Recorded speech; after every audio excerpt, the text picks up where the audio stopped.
Salve, salve, viajantes! Sejam bem-vindos ao canal Cortex. Quer saber como montei o meu canal? Curso completo no link da descrição.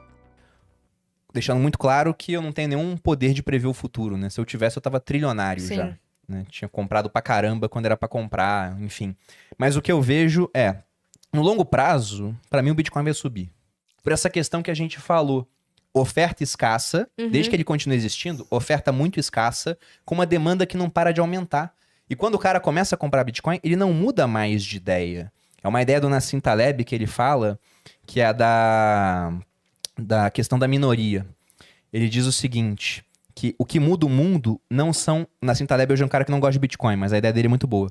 O que muda o mundo não são as maiorias, igual a gente pensa. São as minorias intolerantes, barulhentas e organizadas. Porque esse pessoal consegue, né, de maneira organizada, assumir o poder em certos aspectos e obrigar os outros a fazer algumas coisas. Então você tem exemplos até em âmbito religioso.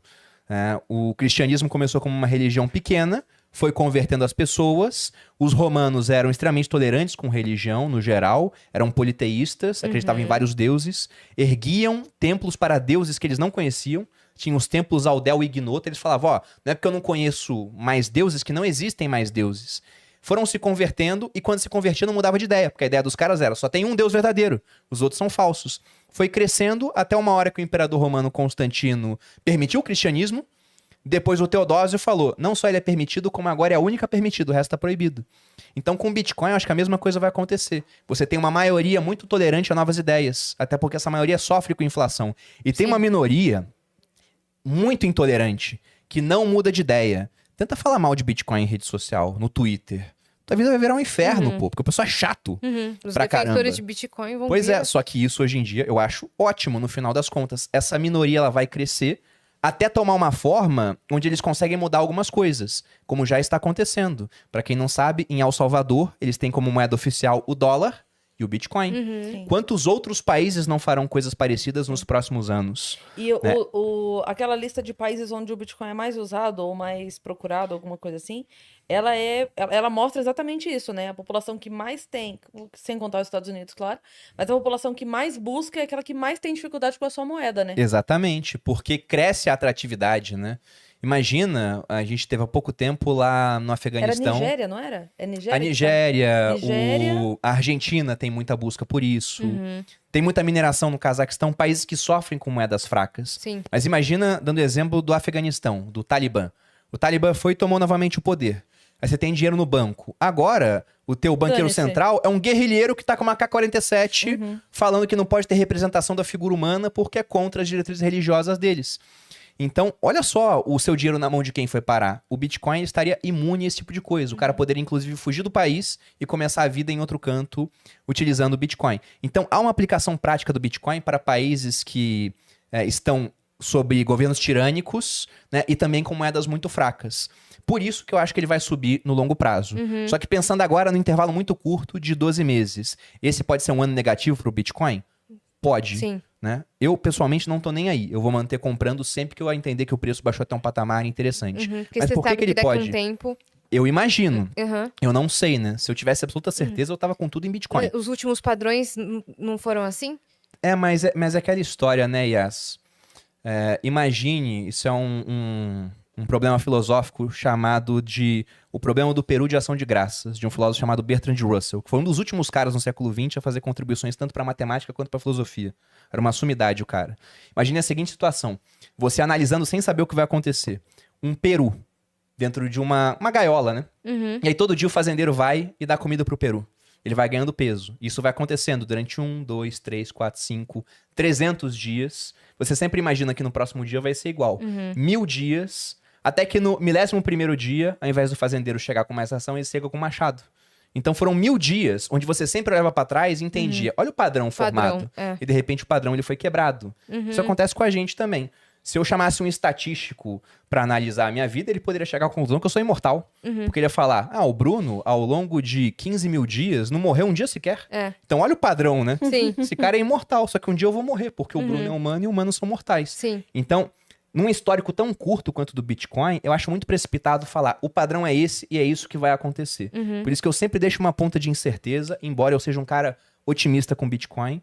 E até muito otimista, porque eu sou muito pessimista com as moedas estatais. Sim. Mas para esse intervalo de 12 meses, pode ser que o Bitcoin caia. Uhum. E se cair, até melhor para quem acredita que você compra por preços mais baixos. E por que pode ser que ele caia? Porque nesse ano deve acontecer um negócio que puxa o preço de todos os ativos para baixo, que é um aumento de juros nos Estados Unidos e em outros países desenvolvidos. Porque pensa como um investidor. Você pode investir no Brasil ganhando juros em reais. Só que o real é uma moeda bosta. Ninguém valoriza muito o real, exceto o brasileiro e o pessoal aqui em volta. Agora, quando o pessoal fala, você pode investir nos Estados Unidos e ganhar juros. Por mais que seja um juros baixo, é juros em dólar. Sim. Então você começa a tirar dinheiro do Brasil para levar para locais mais seguros. Uhum. Quando você tira dinheiro daqui, o preço das empresas no Brasil começa a cair. Sim. O próprio real cai em relação ao dólar, se desvaloriza. Você soma isso em incerteza política. Então seria ruim para as nossas moedas, seria ruim para as moedas de outros países. E entendendo o Bitcoin como um ativo de risco, é ruim para o Bitcoin também. Uhum. O pessoal tiraria dinheiro do Bitcoin para levar para outros locais. Sim. Então o Bitcoin pode estar caindo até por conta disso. Uhum. Porque as bolsas reagiram mal a... Não é nem aumento de juros, é a possibilidade de aumentar juros lá fora. Uhum. Já estão falando que vai acontecer e o Bitcoin também está caindo.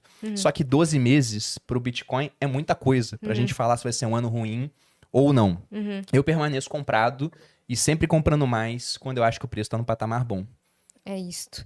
Tem outra pergunta do Bax sobre Bora lá. isso, que é aquela pergunta que ele tinha mandado, né? Após o 12 de março de 2020, no Covid, o Bitcoin caiu 50% em apenas um dia. Queria saber se ele já considera o Bitcoin como reserva de valor depois de ver aquela queda. E se ele tem Lembro bem alguma... desse dia. E se ele tem alguma alts, fora o... É ETH que fala? Ether. Ether. Que ele investe para o longo prazo? Você tem alguma alts? Começando até por essa última, qual seria o conceito de longo prazo? Né? Se eu for pensar em longo prazo como mais de 5 anos, eu só confio no Bitcoin e no Ether. Nenhuma outra eu confio para mais de 5 anos como um bom investimento. Agora, sobre esse dia, lá em 2020, quando o Bitcoin caiu 50%, por isso que eu digo que testes são feitos nesses momentos de volatilidade. Sim. Eu já tinha feito, acho que 9 turmas no meu curso do Viver de Renda. E desde a turma 1, que eu lancei em 2017, eu falava de Bitcoin. Uhum. Tem lá o print da aula que eu dou de Bitcoin. Bitcoin valia R$7.000 na época. Ai, que tristeza. Só que 6 meses antes valia 2. E 6 meses antes valia, sei lá, 1.000. Sim. Então o preço já estava aumentando. Quem pegou naquela época... Não, teve aluno meu que ficou milionário. Porque o cara comprou 3 Bitcoins, Sim. guardou e de repente o Bitcoin chegou a 360 Sim. mil. Aí o cara vai e realiza um pouco, né? Se não realizou, ele não tá mais milionário agora. Sim. Mas daqui a um tempo, ele vai estar milionário em reais por conta Sim. do Bitcoin. Só Você- que naquele dia, diga aí. Só para falar disso, você acredita na questão de realizar pelo menos o que você colocou de início? Acredito, porque você anula o seu risco, né? Isso, é. O negócio dobrou de valor, você pega o lucro, bota no bolso e mantém a posição original. Falando numa situação mais assim, tipo, a pessoa tem R$1.000, botou, fez 2.000 ou fez 1.500, tira 1.000 e continua com o restante, né? Pode ser feito. Eu acredito muito mais nisso, inclusive, para valores maiores, né? Porque R$1.000 ou não, tudo bem que R$1.000 pode ser muito dinheiro para uma Exato, é o que eu pessoa tô e não pensando. para outra. Sim, sim. Mas não vai mudar a vida da pessoa. Mas com grandes valores, eu acho que é bem interessante você ser mais conservador nesse aspecto de anule o seu risco, né? Pega esse lucro, bota no bolso e mantém agora o risco com o restante, que era dinheiro que nem existia antes. Uhum, Aí você fica no 0 a 0 se algo der muito errado. sim. Mas, qual que era a pergunta mesmo? Perdão. Então Ah, não, do dia dos 50%. Exato. Você O já que tinha respondido Pois a é, pergunta. o que aconteceu nesse dia foi que o Bitcoin caiu muito 50%. e vários alunos meus perguntaram, Bruno, né, o Bitcoin não é uma reserva de valor? Né? Daí eu sempre falei, eu vejo como uma possível reserva de valor, falta o teste do tempo. Mas eu tava comprando nesse dia. E não foi só os meus alunos que me questionaram. Teve cara no Instagram postando story com o Bitcoin caindo e me marcando sem eu aparecer. Pra eu ver que ele tava falando. Olha aí, não tinha um cara que falava de Bitcoin? Vai lá, Né? Cadê o seu Messias Salvador agora, do né? Bitcoin. Cadê aí o Bitcoin? Aí, o que eu fiz? Eu comecei a comprar um Bitcoin, um ou meio, variava o dia, todo dia.